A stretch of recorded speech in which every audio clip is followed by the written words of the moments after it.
Hey, thanks for tuning in. Welcome to Simply Worldbuilding. Today we had a little bit of a deviation off of our sort of standard ride that we're on right now in our second pass over the world. We were gonna do a little bit of a character-focused episode today in order to showcase a few strategies in character creation. Yeah, so we're going to take a little tour down the exercising our minds on how to build a good, complex character that interacts with your world. So we're not talking necessarily characters that you will play as, or characters that are the main character or anything like that. These are sort of like the supporting characters. A lot of times they're people that are in positions of relative power or importance, or at least plot relevance or something like that. And there's a few things you need to keep in mind when you're trying to build a complex character that is not specifically designed to be like good or evil completely one way or the other. And so one of the things that I recommend is you should consider their past. Because that's definitely going to impact how they are now and how they go forward to achieve these goals. And then when it comes to goals, that's kind of the thing. A lot of the times when you build a character to put somewhere in a world, you think, okay, well, what is their goal? Yeah. Because as a character, they need to have a goal and a motivation. But in order to make it not just kind of shoehorned in, try and think of like 3 sort of motivations. And if all of those motivations or reasons why they're doing these things line up, then you probably have a pretty good character with a pretty good motivation. One of the characters I wanted to kind of throw around the room here and flesh out a little bit is the king of the sort of like loyalist city-states. As you maybe know if you've seen the other videos, we have this sort of like ex-kingdom that is fractured into a bunch of smaller city-states, and some of them are still at least more or less sort of like bribed into staying as like a team with the original king in the original kingdom, and then a bunch of the other city-states around the edge and sort of off to the side are completely splintered away, and they have different motivations, they have different goals, they don't relate at all to like this kingdom and its interests.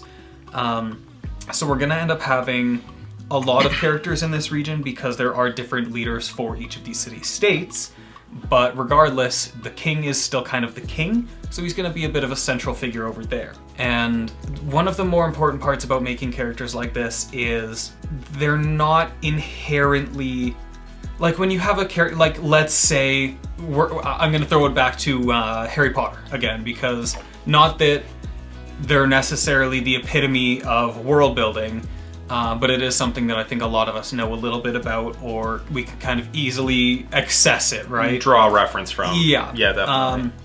Voldemort. Pretty much. You said it. Yeah. Voldemort. Pretty much like, oh, he's the evil guy. He's the bad guy.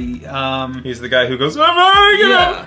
But he still kind of has motivation. So if you think back, like, well, why is he doing this evil stuff?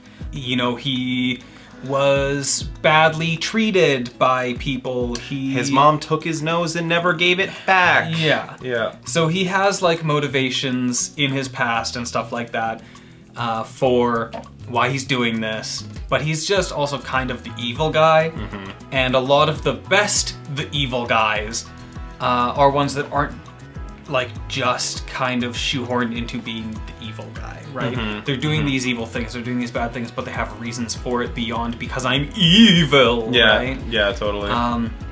So, when it comes to this king, he is kind of going to be viewed by a lot of people as a bad guy, because he was kind of trying to prevent like the freedom of these other people from just like freely leaving, right? The tyrant. Yeah, exactly. Yeah. But I want to make sure that he's not just the tyrant. Yeah. Like that he's got a little bit more complexity to his character. So we think back to his past, he is not going to have been involved in the actual like secession of these countries. That's going to be probably a few generations ago.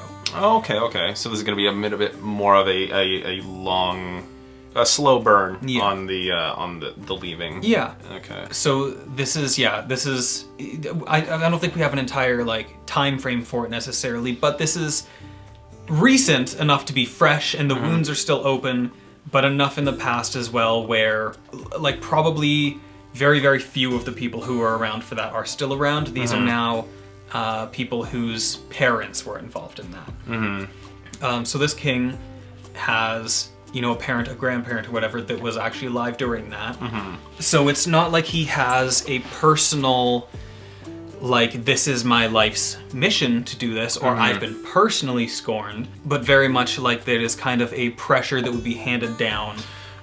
Well, like, yeah, that's kind of a good point, because, yeah, when you say this was a few generations ago, yeah, that makes it so obviously, like, he's not trying to put back together a puzzle that he had seen as complete. Yeah, it's not his kingdom that was fractured, and he's trying to get it back to how it was, you know, before. It's something that was handed to him like this, but also so were the sort of, like, expectations and that sort of thing. Well, because I can see how, like, he would feel a responsibility to try and put to be the king who actually brought the kingdom. Like, every one of them is going to want to be the king who brought the kingdom back to its glory days, or thrust it into a new age of glory. And so yeah, like there's not this expectation of maintenance. There's an expectation of like building back what had fallen, which is probably even more pressure. So yeah, I can totally see what you mean there. Yeah. So he's motivated to build it because the thing I like about that as well is that while there's all of this pressure, it's kind of also the sort of thing where you can have variations and growth and things like that, where, you know, at some point if he, you know, has something happen to him, he could potentially change his mind because it wasn't him that set himself on this journey or whatever. It was something that was expected of him. Yeah, fair enough. Okay. But that is a pressure nonetheless. Another motivating factor is that he does have sort of like all of these, you know, bickering lords, and he's still trying to run, you know, a nation, multiple nations, this alliance of like city-states. He's also got more demands on him from his subjects more than ever. Great. Because instead of being one whole unit, it's now a handful of places that are all sort of bickering and have their own agendas, despite working together, but like is trying to keep this thing in one piece. Right? Yeah, he had a whole bunch of kids, and now they're grown up and arguing and who's gonna host Thanksgiving. Yeah, exactly. Yeah, who's got the bigger pool? Yeah, exactly. So he's got the external pressure as well from, you know, these subordinates or whatever, or partners and allies and that sort of thing. Yeah. Because they're going to be frequently pressured from not only these leviathans and monsters to the north, but also the like separatist, like free city-states now are right on the border. So you're dealing with like probably border disputes. You're dealing with things like trade blockades and stuff like that. There's resource disputes. There's a lot of things that are going to be constantly happening that make him angry, stressed out, want to deal with the situation probably via violence, just get it all under control, get out of the way, don't have to deal with that anymore. Yeah. So another thing pushing him to be an enemy of this place. Well, because, yeah, like, he's probably going to be in a strange position where he's still going to be considered the leader and of all of these places. He's still going to be considered the king. But, yeah, like you say, the demands of him are going to be more because the people underneath him are way more emboldened and feel more entitled. Because, again, this is a couple generations down. And Grandpappy Lord, who was like, I was granted kinghood over our area because, and probably they're going to exaggerate or flourish a little bit, like their involvement meant that their family got this glory, and so like the entitlement is going to be, I think, passed down into future generations, and that is going to inherently put more pressure on the original king, because it's like, you gave us this, you owe us this. Yeah. This is part of the deal. Yeah. So yeah, no kidding. Like I'd be pissed. Yeah. But then there's also a part of him that is kind of like, he does want to do what's best for, you know, his citizens and that sort of thing. Although in a lot of ways that can include getting this sort of stuff out of the way, like the enemies out of the way who are making my citizens have a worse life and stuff like that, putting them in danger. Yeah. So a lot of people are expecting that. But if there were ever a time where that's not the important thing, if it doesn't benefit them, there's nothing left to force him into conflict with these people other than some personal pride and that kind of thing. But because he's gonna be at odds with them for personal pride, expectation, as well as, like, you know, for the betterment of his own people, so he's at conflict with these people because of personal pride, expectation, as well as the betterment of his own people. Yeah. But if there were ever a time where that's no longer what's best for them, then he would probably switch it up to do whatever is best for them, assuming that there's no like external pressure. Now it's kind of only just a pride thing. But the people on the other side of that immediately always are going to view him as the enemy because of this, and they don't know, you know, necessarily that, or they don't care, I guess, arguably, that he's just trying to do what's best for his own people. Yeah. Totally. So even though he's going to be seen from a lot of people as just a bad person, a tyrant, an evil character, that's not necessarily the case, but he's in this position where he's going to be evil to some for the betterment of others. Yeah. He's going to be... just there's always going to be the pressure of like a new coalition, basically. Like he's handed a kingdom that's already fractured. Yeah. And so his like just the like I have to be able to tell you what to do and not be able to tell you what to do at the same time is the worst position to be in it for anyone. Yeah. So yeah, it's sort of very multifaceted, definitely. Yeah, so I want this character to sort of be a little bit more complex like that, where they definitely come across as being the bad guy, but are not necessarily inherently only the bad guy. Because, like, let's throw it back to Harry Potter a little bit. Yeah. Because we've already talked about that already. Yeah. Voldemort. Voldy-boy. He's basically just the evil bad guy, and, like, he doesn't really have, like, a ton of reasons. Harry Potter fans, don't yell at me in the comments. But he's just kind of like the evil guy, right? Yeah. And then you've got Draco Malfoy. By the way, I'm reading or listening to the audiobooks of Harry Potter again, so that's why this is on my mind as well. It's fresh in the noggin, Yeah, exactly. So Draco Malfoy is, spoiler alert, just an asshole the whole way through, and he's kind of also got these, like, pressures on him from an asshole father or whatever who, like, you know, and then he's surrounded by assholes all the time. I'm surrounded by assholes. Like, he's like baby Voldemort, where, he is basically acting as an evil character, but, like, he's in a stage where you still kind of sympathize a little bit, and you're like, oh, that sucks, bro. Yeah. And so, spoiler alert, by the end of it, he's at least a little bit more chill. Yeah. Because he, as it turns out, was never just shoehorned into being the evil asshole bad guy. He was a little bit more complex than somebody like a Voldemort, who, instead of just being this square picture of an evil bad guy, has a little bit more complex stuff behind him. Yeah, and that's kind of what I want for this as well, is like, he's an evil asshole bad guy, but there's actually, like... asterisk. Yeah, exactly.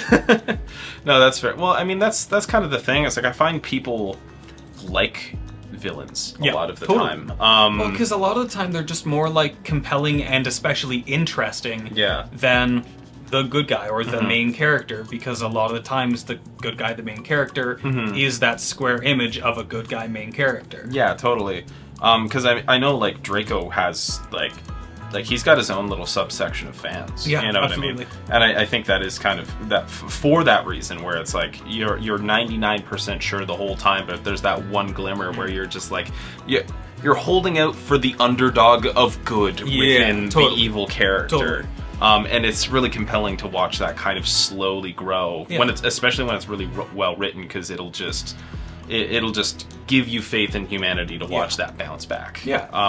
And totally. So love or hate Draco Malfoy, he is sort of unarguably a better like bad guy / even just character than Voldemort. Yeah. Because there's a little bit of that complexity, a little bit of that duality. Yeah, totally. Yeah, I mean, a lot of people liked to. I feel like there's this weird resurgence lately, and it's a lot to do with like Disney and stuff, where like there's like the Jafar. Like, what's another like very characteristically evil bad guy from like Disney and stuff like that?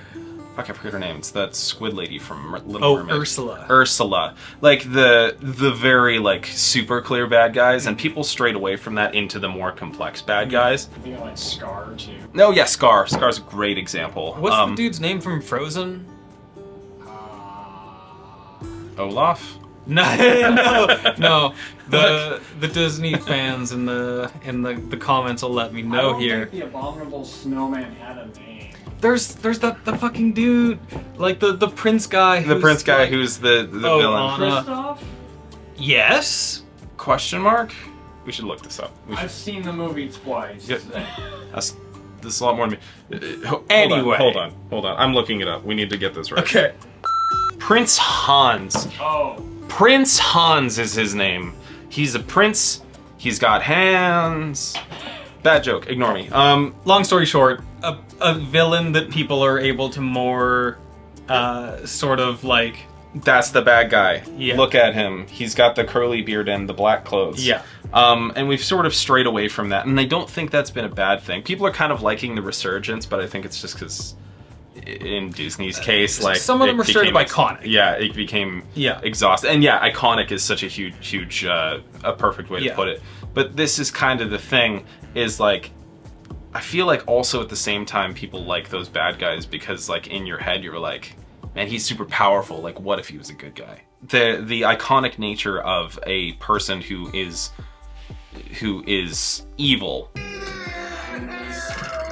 and it not out for anyone's best interest, and for good deeds to still be inspired in them because of that, is, I think, one of the sort of cooler stories. Like the redemption. The redemption is like stuff that everyone loves. Like, you can have a purely evil villain once in a story. Yeah. But if you're going to have a more complex narrative, like, you have to have that sort of in between. You can have Jafar in Aladdin, but if you're going to have like a more complex story, like a D&D campaign, or you just want to be able to write this, like having the character with these specific motivations allows you to toy with those motivations a little bit. 100%. It's gonna help you, like, if you're writing like for a book, or if you're a dungeon master, it's gonna tell you what they would do in situations, not only for your own plot writing reasons, but also if your players do something that you're not expecting them to do. If you know what their motivations are, then you will much better understand why, how are they going to react to things, that sort of thing. Yeah. And if you just have square evil bad guy, Voldemort guy, then the answer is, I'm gonna cast a little spell on you and I'm gonna kill you. And that's fine. Yeah. But it's not like interesting. Yeah, exactly. It's not exactly deep. Because you run into Voldemort in the halls. Yeah. He's gonna cast a little Avada-Kedavra. Yeah. But that's not the most like satisfying thing. Yeah. So if you're able to figure out what are, because you kind of know a goal already. So what are the motivations for it? What are some external pressures and sort of thing? Why are they doing these things? What are they willing to do to achieve their goals? If they're, are they willing to kill to achieve their goals? Are they willing to die to achieve their goals? Yeah. Are they willing to sacrifice their friends to achieve their goals? Yeah. If you can sort of answer these questions and really actually pick out what the external factors and the motivating factors are for them to want to achieve this goal, and how far they're willing to go to get it, it is going to tell you a whole lot about that character outside of just they're kind of the bad guy king of the bad guy nations. Yeah. And, maybe he's not that bad, though. But, like, without knowing why, that is going to be just... It's going to feel cheap. Like, imagine if, like, Ozai kind of got redeemed. Like, Zuko's redemption arc, masterfully crafted and iconic. And it is such a gold star example of a redemption arc. But can you imagine if they did that with Ozai? Like, it would... This whole time, he's just, like, led up to as this bad guy, and then it's like, oh, but no, Aang is such a good guy. Yeah. That it makes the bad guy a good guy. Like, that would just completely undercut it. And so having these motivations, like how they did with Zuko, and like they joke about honor, but it's such an iconic thing, because like learning what honor was the motivation that actually changed him. So it's the goal of that character is super, super important. Yeah. And something I actually just kind of crossed my mind as well, on the mind of redemption arcs as well. Like, a lot of people are like, if you gotta have a redemption, you gotta redeem them. No, you don't. I think something that's actually very interesting is when a character is in this complex sort of halfway state, they get pulled a little, they get shown that, like, hey, things can be better. You don't have to act the way you do, and the hero being like, I'll help you, and them encroaching, and it's like, oh, they're making progress, wow. But then just like this moment happens, in this moment of weakness, and they choose evil instead. Like, that's also so interesting. It's compelling, it's complex. Exactly. It's not just the classic good guy, bad guy, or bad guy turns good guy. It's something in between, and it's complicated, and it's fun, and it's interesting. Well, the example I thought of, because like it's almost more satisfying to watch a villain who could have done good and then chose evil die. Because I'm thinking of like Gollum at the end of Lord of the Rings. Like, he had his struggles, where he was like, well, no, like, like, these people are being nice to me. Like, why do I want to fucking kill them and take the ring? And it's like, the ring was his goal. That was always, at least during the time of the movies, the goal for him.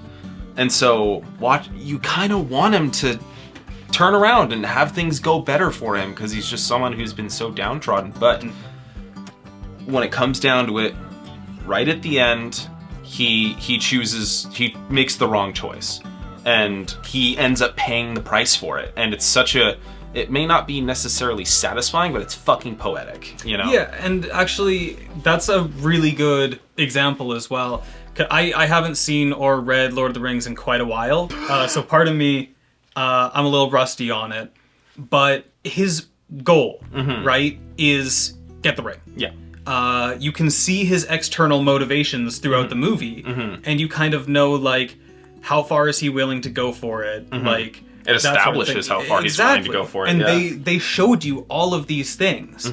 And then you see sort of, like at the end, that despite his, trying to redeem, he sort of hit that moment where, like... It just was, he failed. He was a character who failed. And that makes a compelling character and also a more interesting world. Where people... fail. This is like an example, another sort of similar example, just general. Like, how often do you see protagonists, it's not a linear curve up to victory. A lot of time in the middle of the show, movie, there's some sort of failure because it makes this victory at the end more satisfying, but it's kind of the same thing the other way around. This character fails, but gets a little bit of progress, and you're like, yeah, get back up, man. Bam, they fail, they just lose it right at the very end, and you feel so much more. It's like, again, if not satisfying, at least emotionally interesting. Either way, a little bit of a tangent there, but so that's the feel you want to go for with this sort of 100%. King character. Is that, like, we know what his goal is. We know what his external factors are, his pressures, his motivators, and we are gonna find out what he's willing to do to get them, what he's not willing to do to get them, and the point of him basically is that should there ever come a time where, and this is not necessarily likely to happen, by the way, but should there come a time where peace and like friendship and alliances or whatever are more beneficial to him and his people than fighting this fight, and the pressures go away of the people pushing him for this violence and they want the peace, and all that's left is the single motivation of like personal pride basically and the expectations of his forefathers or whatever. Well, there's probably also like a council of people who like you know, he's the young king who still has the old elder elder advisors and stuff, and so there's those expectations put on him. So I mean, so we kind of understand the pressures. His motivations are his kingdom purely. Do you want him to be a little power hungry? I want him to be a little bit of an asshole. Like let's be honest. I want him to be a little bit of an asshole. Yeah, totally. I want him to not be asshole. A good guy. Tyrant. Just generally violent. I think kind of more like the elitist dick sort of kind. Okay. Because I want him to have the do you know who I am? Yeah. Yeah. I want him to have like at least like a base level of empathy for like humanity at its core, but to just sort of have like an enormous ego from descending this line of kings, and like I'm still in control of the 13 city-states or whatever, like that kind of bullshit. I want him to be unlikable. I want him to enjoy, the battle and the like satisfying those sort of base urges of like his pride, his ego, his expectations. The pride might be the perfect linchpin, I think, too, because I can also see instances where he sends people to battles that with a wiser king probably could have been avoided. Yeah. But he's also searching for that, searching for that glorious battle that goes down in history, and so he kind of keeps having them happen, and when it's not quite as glorious as he anticipated, he's like, well, I've got to have another one eventually. Yeah. And so there's this huge stacked up pride in trying to live up to a legacy that prior failed. Yeah. Because, his grandfather or whatever, was the one who had all of the entire kingdom, and then his father, under his father's rule, they fractured, but he fought for it or whatever. And then under his rule, he's like, well, I'm gonna bring them back or whatever. Yeah, I've got to bring them back, either bring them back or make where we are way better so that they regret it. And I want him to be the kind of guy who's very much, like an eye for an eye. If somebody crosses the border and, say, captures a handful of chickens that were technically somebody else's chickens, then he'll send somebody over the border to go kill a bunch of people's cows. Yeah. Something like that, kind of petty shit. But at the core of his being, if all of those external factors were taken away, he has empathy for people. And the last final battle in his brain would be that empathy versus basically that pride. Yeah, well, because this is kind of the thing, is he might also at his core understand that the glory of a kingdom is inherently tied to its people. 100%, because you can see there's a million different... That empathy could even be fueled by pride at the same time, because he's like, well, how am I going to be remembered as a great king if everyone hates me? Yeah, exactly.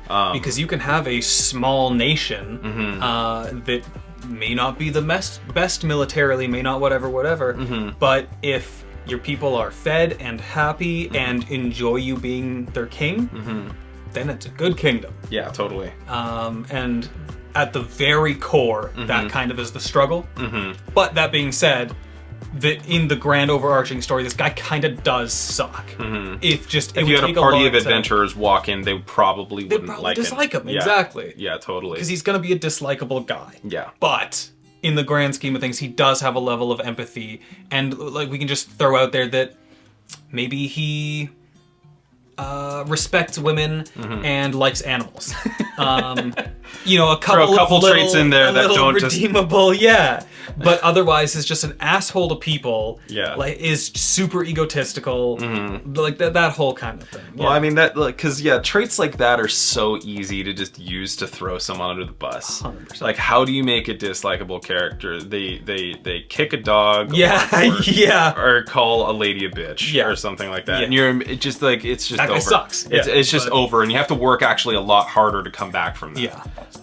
But yeah, all of a sudden, if you put instances of those things into that character, there's this sort of weird, like, okay, you break him down, but then you show, like, no, he's kind of cool, but then like he's an asshole again. You're like, you're a little confused. You're like, what do I do? And with I this will throw information? out there as well that, like, while, you know, he respects women and likes animals, he's also the kind of guy who is, like, still, at least at this time in his character growth arc, at the point where, like I had said before, if somebody were to have stolen some of his citizens' chickens, he would send somebody over to go kill their cows. Well, it's not an eye for an eye. It's like it's an eye for an eye and an ear. Yeah. Like he like this need to get revenge and like petty revenge, where it's a one up on someone else. Because his being an asshole level does still outweigh his being a decent guy scale. Like, if he were passing by a cat in the halls, check around to make sure that nobody's watching, give it a little pet. Doesn't want to be seen as weak petting a cat in front of people. Yeah. But then if somebody says they killed my chickens, he'll say, we'll kill their cows. Because liking animals versus being seen as strong and powerful and getting that revenge and his pride and stuff There's like a very that. clear heavier weight on the scale. For sure. Yeah, totally. Yeah. No, that makes a lot of sense. Yeah, I mean, that makes a much more interesting Yeah, character. because now, like, for instance, if we were to start diving into a, like, real story that involves this guy, because we know a little bit about how he acts and what his specific motivations are, and some of his, some of what his thoughts are, we can sort of interpret what are some of the things that he would do, say, or feel when other things happen. And that's how you get a good character that has deepness or depth and like is complex and stuff like that. And that's where a good story comes from, is characters who aren't just a cookie cutter. They're the good guy, they're the bad guy. Yeah, and if you venture this into like a game instance as well, this also makes it way more interesting for players. 100%. Because this is the thing, is like, okay, you can see they go interact with this king. You as like the DM trying to portray the character, you're like, okay, this guy's going to be mostly an asshole. So you lay the groundwork in their first interaction with him to make him kind of like that.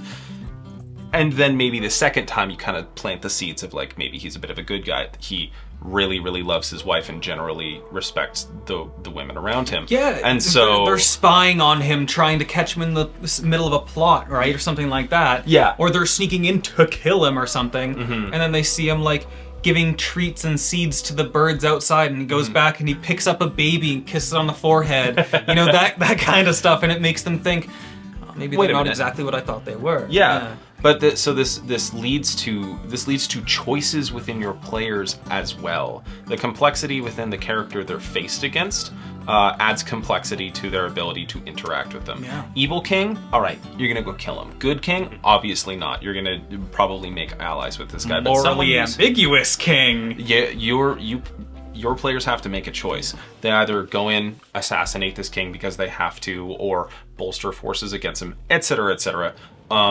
Or in these instances where they're like in the courtroom when this murder of chickens got killed, and all of a sudden he has to make the choice to retaliate in some way or have some sort of justice. He says, "We'll go kill an equivalent amount of their cows," and your players might say, "Well, what would your wife think?" And he sits there and he thinks for a moment, and he says, okay, well, let's have a trial for the man at least, or something like that. They sway him. They can actually pull this character in a bit of a direction and maybe make the character redeemable themselves. That's so much more interesting to play. Yeah, now, absolutely. I won't knock a straight up evil or straight up good king, but I think a mix of all of them is healthy, because just having either a campaign where it's just very clear all the time is incredibly interesting. It gives you like a very, very straight through line. And in an instance where you don't want that, like maybe there's complexity in other places, don't do that. Too much complexity they'll just sit there and analyze the whole time. Yeah. But in an instance where like this is the plot point, adding complexity to that sort of character will give them choice. So yeah, that's kind of something to keep in mind, is complexity within a character adds to complexity within choices to do with that character. Do you want complexity? Maybe. Maybe not sometimes. Maybe you want something to be simple because it should be. But keep that in mind as a tool moving forward. If somebody shows up to kill your party in the night, they can just be evil. Mm-hmm. If you have the big bad evil guy of your entire campaign, your entire book, even if you want them to just be a Voldemort, just a bad guy, then give them the Voldemort treatment of why are they bad, what will they do, like you can still give them the rundown of their motivating factors and stuff like that to get in their head a little bit more about, well, if they're still going to be just a square evil cookie cutter bad guy, I shouldn't say cookie cutter because they can still be a good character. But if they're going to be that evil guy, right? What are they going to do? How are they going to be evil? Yeah. And why are they doing that? And then you don't need to make them complex and redeemable if they're just a bad guy. But think about why they're bad and what kind of bad things will they do and that type of thing. Give them a little bit of that insight so that you know how to play or write that character. Yeah, totally. Actually, one more thing I would even add to that, because just benefits to adding motivations to being evil. Okay, you got this square. Perfectly evil, entirely evil. Maybe not the end goal bad guy, but there's a bad guy. There's a bad guy, you don't like the bad guy. But there's an instance where this bad guy and you will also both benefit from killing an even bigger bad guy. And so there's like, if the motivations of bad guy A mean completing your mission of killing bad guy B, all of a sudden maybe you have an alliance with someone that you don't agree with. Those motivations make that possible. Otherwise it's just bad guy B and bad guy A against you.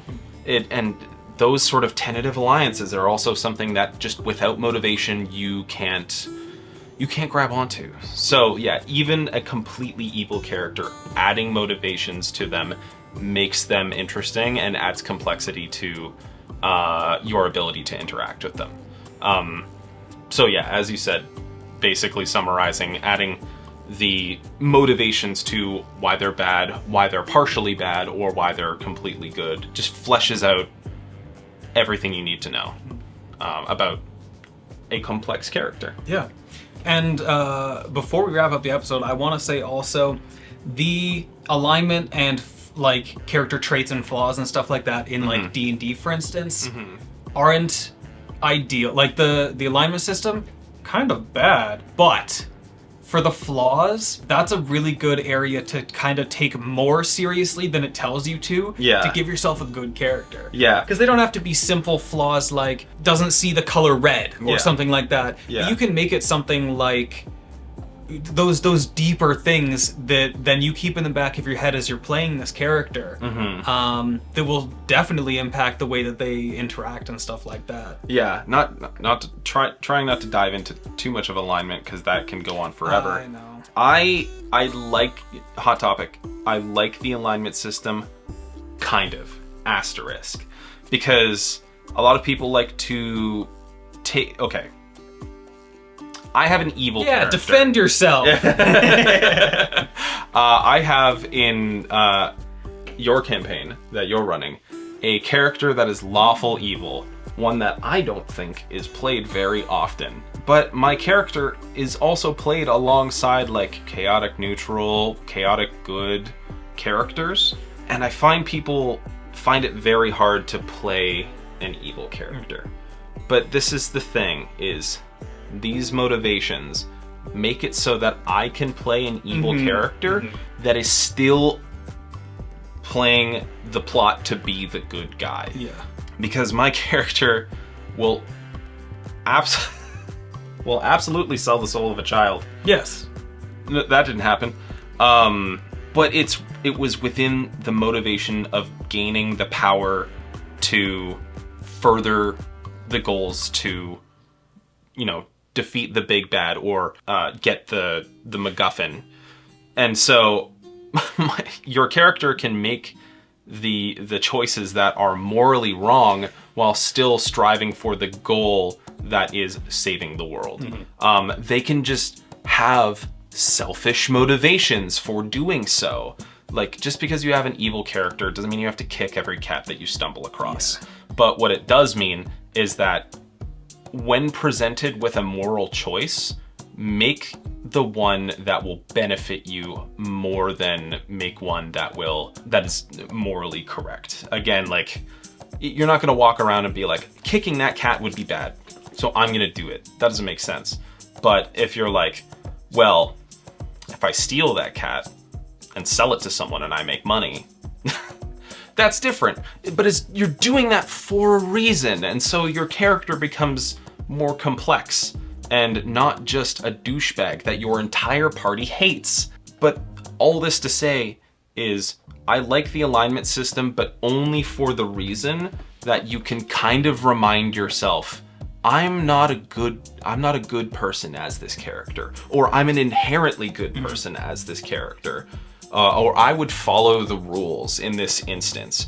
But don't treat it like you're locked into that alignment. Just use it as a reminder. I'm bad in a lot of cases. There was something that you said in there that reminded me of a Pirates of the Caribbean quote, but I couldn't remember it, so I had to find it here. Yeah. It says, I'm dishonest, and a dishonest man you can always trust to be dishonest. Yeah. Honestly, it's the honest ones you have to watch out for, because you can never predict when they're going to do something incredibly stupid.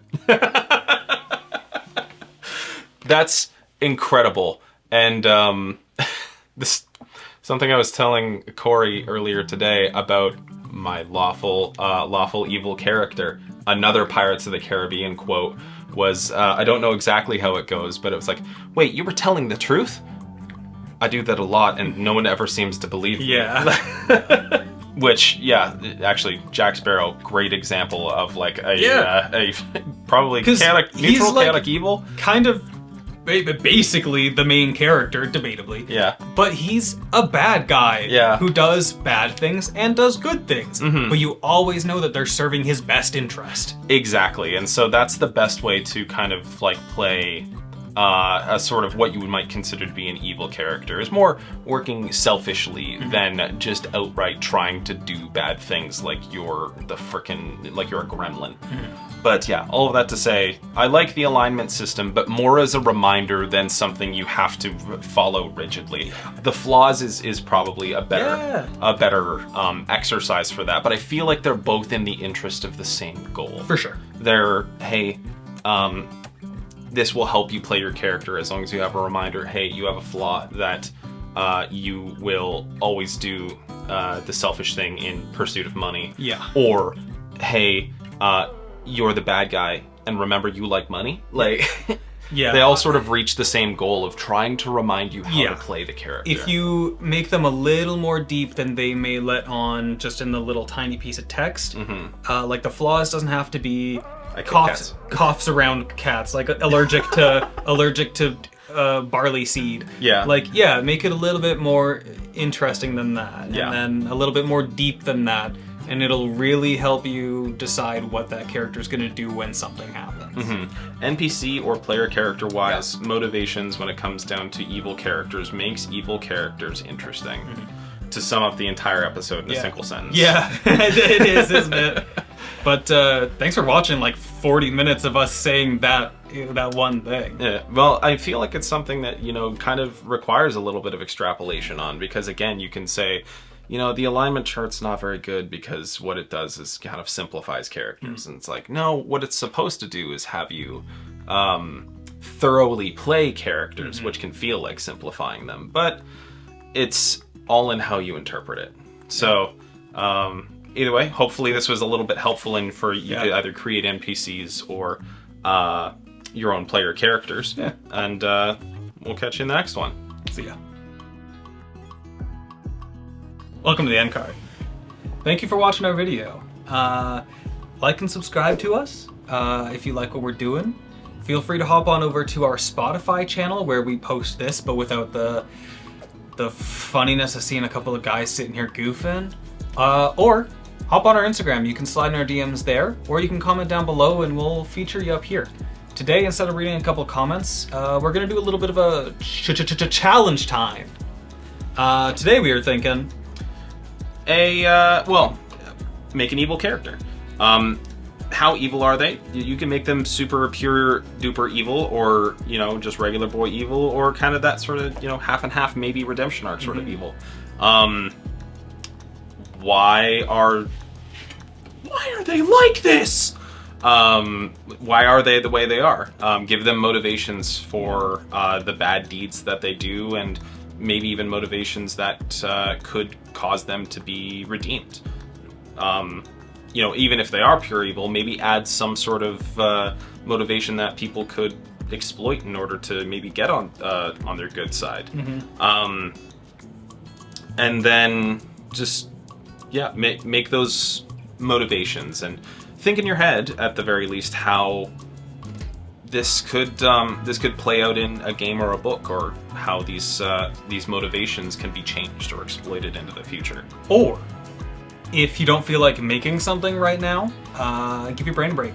Instead, think of a character that you can see that maybe didn't have that explained super much, and then kind of try and peel back the layers a bit and tell us a bit of about why this character is the way that they are, what are their motivational factors, and what are some ways that they were redeemed.